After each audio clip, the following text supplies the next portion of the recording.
Hi everyone, Comic Reviewer here. This time reviewing on Tangled the series, issue number 1. Now, as you know, this may probably be just a one-hit wonder sort of thing. Reason why? I could only get this comic in Forbidden Planet. I did try ordering it in my comic book stalls, and I couldn't technically get it. So, the comic is meant to follow the TV series with other adventures. So, the cover is basically a RI one, and the cover you've got Rapunzel with Cassandra, Eugene, Maximus, and the Chameleon. And the story begins off saying, "Oh, the stories are true. You're the late night thieves. Hand over your money, and you won't get hurt much. My wife told me not to go out after dark. She warned me. Less talking, more running." What? If you don't want us to turn you into a pincushion, run. And so the guy runs off. And so one of the guards informed Rapunzel's family that the thieves had struck again. So Rapunzel's father decides to ban anyone leaving the village after dark, and Rapunzel puts her foot down and tries to talk with her father, saying that it's a bit of a bad idea and this takes people's freedom away. But her mother reassures Rapunzel that this is probably for the best and it's their priority. And Rapunzel's father's like, "I have to think of the safety of my people, and especially the safety of my only daughter." Yes, you're always thinking of my safety above everything else. Yeah, this did come and bite him in the ass in the premiere movie.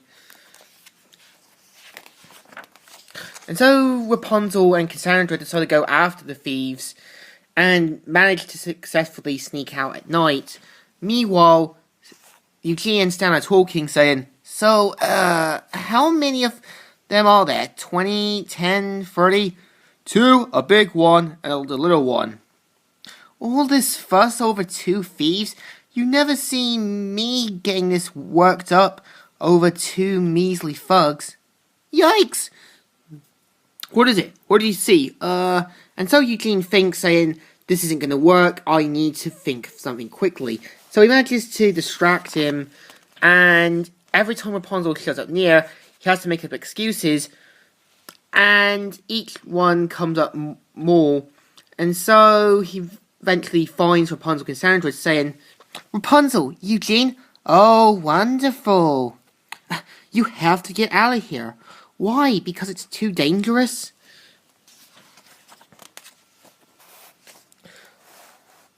"That's not what this is about. It's about your dad and Stan."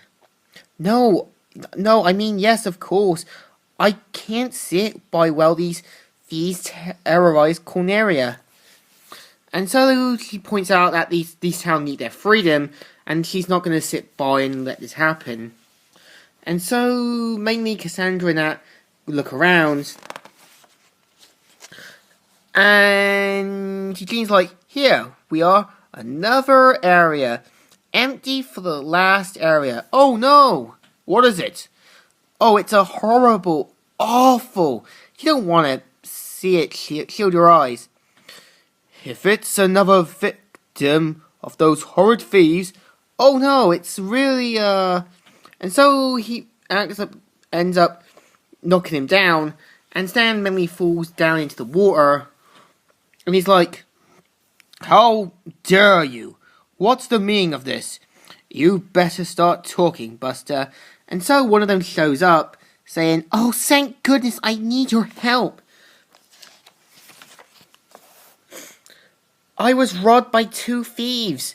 And so, out of nowhere, one of them shows up, and they're like, "Freeze, pretty boy. I did not see that coming." And she says, "Lizzie's pleased to meet you, and this is my brother, Cyrus. I can't believe this. You're really a thief?" And so they make him walk the plank. But luckily, Rapunzel and Cassandra show up and take them down. and managed to tie them up. Afterwards, Rapunzel managed to get away, while Stan's eyes are covered. And the next story you've got is where 3 twin girls are helping Rapunzel fix her hair. And they talk about all the possibilities Rapunzel could do, and decides to go for it. So she tries baking, which I'm actually surprised that she isn't wearing any shoes or anything to cover in case. So she tries tailoring, which fails miserably because of her hair. And she tries iron forging, which I'm actually surprised she's not wearing any shoes, because in ironwork you can easily get your foot crushed on something. And he's like, "I've never had royalty in my workshop before, princess." "Oh, call me Rapunzel." "With you doing the work, I'll be a shoe fit for a king." And so, after making the horseshoe, she leaves. You got a farmer saying, "I've never seen a princess farmer before." "Well, maybe I'll be the first one." So she starts milking a cow, doing the horsework, feeding pigs. And so she starts to become a barmaid, and messes up the order, and tries art. And after that, she's like, "Mom? Oh, Rapunzel, is that you?" "I think so." "Oh my goodness, what happened to you? Life. I know I'm a princess, but is that all I'll ever get to be? There's so much more out there." And while I was trying to figure out what I want to be, and she mainly reassures her, saying, "You'll fill many roles in your lifetime, but the most important one is you'll always be my daughter, and hopefully a little less messy." So yeah, this was the first issue. What do I think? Definitely good and definitely interesting. Now, again, I can't get the other issues, so this is only going to be like a one-time wonder thing. So I give this issue a good thumbs up. Still good, and still alright. So, Comic Reviewer here, signing out.